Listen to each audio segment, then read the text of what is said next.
반갑습니다. 민주노총 건설산업연맹 노동안전보건위원장 강한수라고 합니다.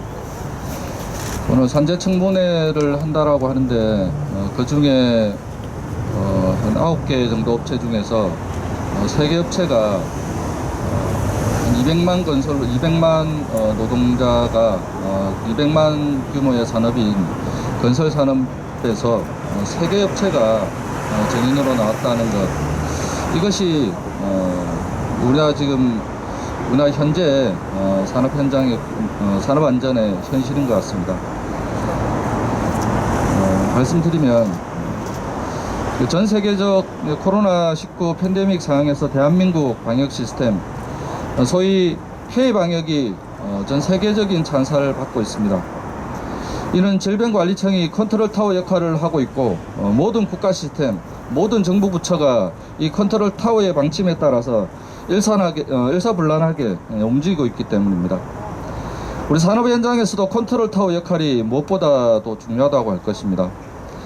특히 건설 현장과 같이 발주, 그다음에 원청, 하청, 그리고 또 불법적으로 이어지는 또 다단계 하도급, 이런 다단계 구조에서 이어지는 현대 산업 구조에서는 더욱 이 컨트롤 타워 역할이 중요하다고 할 것입니다. 아시다시피 건설 현장은 한 개의 원청에 수십 개 하청업체, 그리고 수백 수천 명에 이르는 노동자가 좁은 한 개의 건설 현장에서 일사불란하게 일을 하고 작동되는 시스템입니다. 그래서 더욱더 컨트롤 타워 역할이 중요하다 할 것입니다. 이 컨트롤 타워 역할은 단연코 시공사인 원청이 그 역할을 수행해야 될 것이다. 이것은 자명은 누가 보더라도 자명할 것입니다. 특히 이제 또 신축 현장이 아닌 이 포스코, 지금 제조업이죠. 포스코, 그리고 GS 칼텍스와 같은 이제 플랜트 현장, 이런 현장의 개보수 현장, 그리고 정축 공사와 같이 생산 설비가 그대로 유지되는 현장에서는 원청뿐만이 아니라 바로 이제 발주, 이 포스코라든지 GS, 칼텍스 이런 발주 자체가 컨트롤 타워 역할을 해야 되는 경우도 발생을 합니다. 이는 수십 개의 하청업체, 수백 수천 명의 건설 노동자는 최저 낙찰 공사 금액으로 나무 속에 가려져 자기 맡은 분야만 공사를 합니다. 이번 작년 한익스프레스 사고 그 원인 분명히 아실 겁니다. 건우라는 한익스프레스라는 발주가 있었고, 공사기한을 단축해달라는 그러한 압박들이 있었던 것 확인되고 있습니다. 그리고 산재 비율이 몇 배나 됐던, 평균의 몇 배가 됐던 건우라는 업체가 시공사였습니다. 그 밑에 한 9개가 넘는 업체들이 한 곳에 모여서 그 좁은 공간에 모여서 일을 했습니다. 수십 명이 한 곳에서 일을 했습니다. 아마 최저 낙찰로 아주 작은 금액으로 아마 공사가 진행됐을 겁니다. 하청업체들은 자기 맡은 공사만 진행합니다. 건우가 컨트롤 타워 역할로서 제대로 어떤 위험 작업들이 서로 간에 교차되는지 확인하고 점검했다라고 하면, 그것을 관리 감독했다라고 하면 그 사고 나지 않았을 겁니다. 그래서 결국은 이런 부분 같습니다. 건설 현장에서는 발주와 원청이 바로 전체 숲을 바라볼 수 있는 컨트롤 타워 역할을 합니다. 하청업체는 그 밑에서 나무를 봅니다. 그리고 우리 건설 노동자들은 그 밑에서 땅만 보면서 일을 할 수밖에 없는 그런 상황입니다. 여기서 과연 안전 책임들을 누가 져야 될 거며 안전을 누가 담당을 해야 될 것입니까? 명백합니다. 이 발주와 원청사는 수십 개 하청업체 공사 하도급을 줬던 이유로 현장의 산업안전 책임을 모두 하청업체들에게 전가시킵니다. 이 숲을 보지 못하는 하청업체들, 그리고 건설 노동자들은 자신들이 어떠한 위험에 처해 있는지도 모르는 사이에 산재 사고로 안타까운 목숨을 잃고 있습니다. 2018년도 3월 2일 부산의 포스코 건설에서 시공했던 LCT 공사, 1차적으로 사고가 났고 또 2차적으로 또 사고가 나면서 동시에 4명이 죽었습니다. 수십 메다, 100메다가 넘는 곳에서 몇 톤이 되는 중량물이 떨어지면서 3명이 죽었습니다. 그 밑에 상하 동시 작업을 해서는 분명히 안 됨에도 불구하고 또 다른 하청업체 소속의 노동자가 금때 깔려 죽었습니다. 그래서 4명이 죽었습니다. 상하 동시작업을 막을 수 있는 것, 서로 다른 업체 동시작업을 막을 수 있는 것 과연 누굽니까? 그것은 원청일 수밖에 없습니다.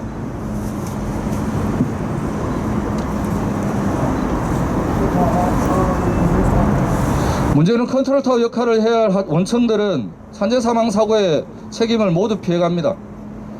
나무숲에 가려져 일하는 합청업체들만이 책임을 지고 있고 건설 노동자들은 오늘도 2명씩 죽어갑니다. 발주 원청사들은 대규모 아파트 공사를 통해서 수백억, 수천억의 이익을 한 개의 현장에서만 남겼다는 이야기를 심심찮게 듣고 있습니다. 범죄 수사 영화를 보면 경찰 수사에서 용의자를 특정할 때 이익을 취하는 자가 용의자라는 말이 많이 나옵니다. 그렇습니다. 건설 현장에서 이익을 가장 많이 취하는 자, 바로 컨트롤타워인 발주처고 원청사입니다. 이익을 최대한 가져가는 자가 책임을 지는 지극히 당연한 사회를 위해서 발주와 원청, 대기업들이 책임을 지는 구조 만들어가기 위해서 힘차게 투쟁하겠습니다. 감사합니다. 예, 반갑습니다. 전국택배노동조합 사무처장 김인봉입니다. 기자회견 시작에 앞서 아마 여러분들 엊그제 그 MBC 보도에서 나왔는데요. 목포에서 또 한 분의 CJ 대한통운 택배기사가 과로사로 쓰러지는 사건이 발생했습니다. 이분의 일을 보면 일요일에도 물건을 집하하기 위해서 쉬는 날 없이 나와서 일을 했다는 것이 기록에 나옵니다. 그렇지만 택배사들은 이 문제와 관련해서 본인이 돈을 벌기 위해서 일요일까지 나와서 일하는 게 무슨 문제냐는 이런 태도를 보이고 있습니다. 우리가 택배 구조를 이렇게 만들지 않았으면, 일요일에 집하라는 것을 할 수 없도록 만들었다면 과연 그 택배기사가 일요일에도 나와서 물건을 집하하는 그런 일을 하지 않았을 겁니다. 그에 대한 책임과 재발 방지를 이야기 먼저 해야 되는 거 아니겠습니까? 저희 택배 노동자들이 지난해 16명, 그리고 사회적 대화기구에서 과로사 방지 대책을 세웠음에도 불구하고 현재도 이렇게 쓰러져 가고 있습니다. 사회적 대화기구에서 합의했던 내용들을 현장에서 무시하고 이 합의를 이행하지 않으면서 곳곳에서는 갈등과 분란이 조성되고 있습니다. 화성 지역에서는 아침 7시부터 저희들이 일을 시작합니다. 근데 택배사들이 그 아침 시간에 비용을 지급해 주지 않아서 대리점들은 7시부터 9시까지 분류 인력을 투입하지 않겠다고 합니다. 그래서 택배 노동자들 보고 아침 7시에 출근해서 9시까지 분류 작업을 하라는 겁니다. 이걸 못하겠다고 하니 계약 위반이다, 이런 말을 하면서 계약 해지 운운하고 있습니다. 또한 사회적 대화기구에서 일방적 계약 해지를 하지 않겠다 약속했지만 앞으로 7월 25일 날 생활물류서비스법이 통과가 되게 되면 택배 노동자들을 기본 계약기간이 6년이 보장되기 때문에 그 전에 이 노동조합이 택배 현장에 뿌리내는 것을 막기 위해서 현재 곳곳에서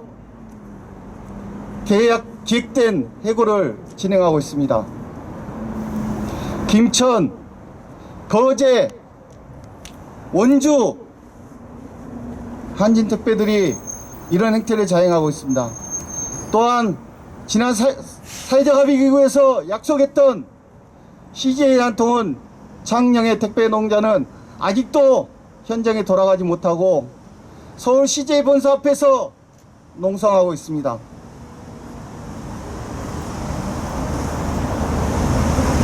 또한 과로사 문제를 위해서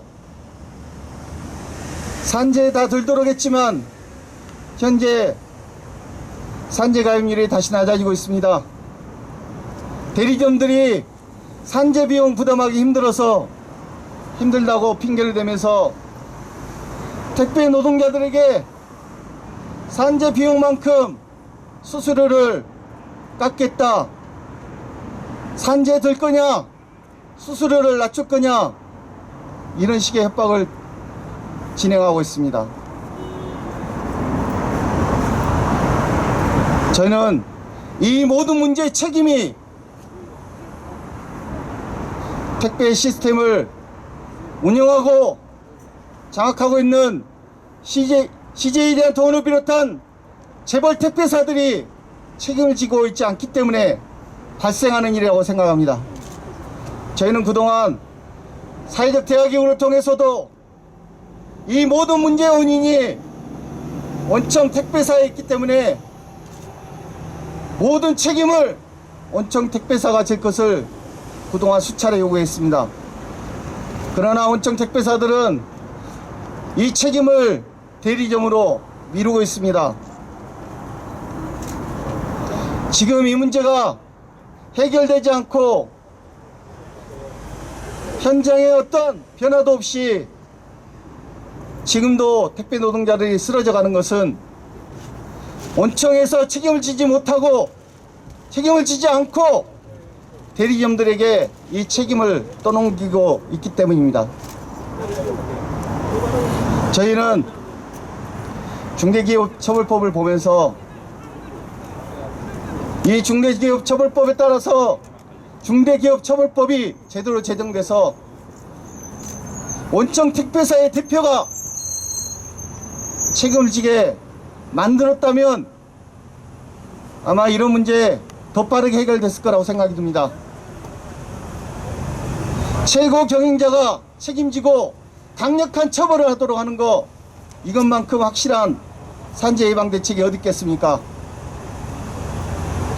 저희는 더 이상 현장에 택배 노동자들 쓰러지지 않도록 재벌 택배사들이 이 책임을 온전히 지는 것과 또한 국회에서는 경영 최고 책임자가